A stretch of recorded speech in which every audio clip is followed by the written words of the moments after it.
Number 220. So if this expression equals 1, then they're asking you what's the value of y?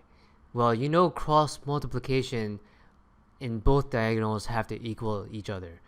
So since we have a fraction on the left, we want to make the fraction on the right look like 1 and then do cross multiply. So 1 plus 2 over y equals this diagonal. So this diagonal equals this diagonal. So this diagonal is 2. Then you get 2 over y equals 1, and then you basically get y equals 2. So if y equals 2, what's the answer? It's answer choice D, 2. Okay, so let's go over concepts. You recognize this as a fraction on the left and a fraction on the right. So whenever you have a fraction on the left and a fraction on the right, you know that cross multiplication, that BC equals AD, right? So if you go this way, it should equal this way when you multiply. So that's how you come across BC equals AD.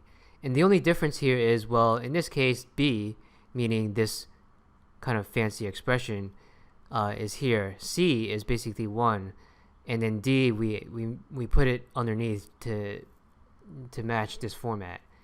And when you cross multiply, you basically, it's very easy to multiply 1. You basically have the same thing. So that's how we ended up with this. And then AD is basically 2 times 1. So that's over here.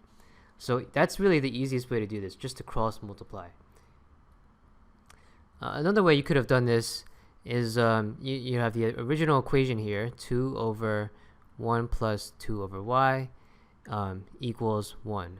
And use the common denominator approach, right? So you multiply both sides by this weird expression. So this weird expression on both sides, right? So obviously this cancels out completely.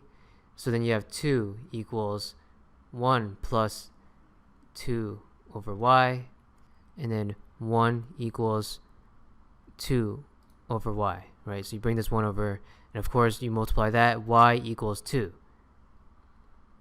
So that gets you to y equals 2. It's the same thing. You get y equals 2 either way, and that answer is answer choice D.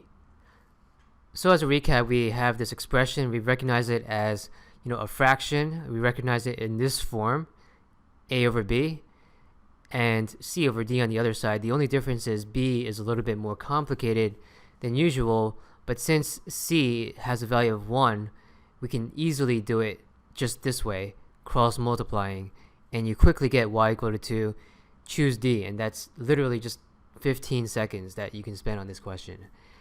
The other approach, of course, is to use the common denominator approach and multiply both sides with this fancy expression. It's the same thing. You end up getting the same expression, 2 over y equals 1, and that translates to y equals to 2. So there's 2 approaches that I illustrated for you here. One is this a over b equals c over d approach, cross multiplication, and another approach is the common denominator approach shown here.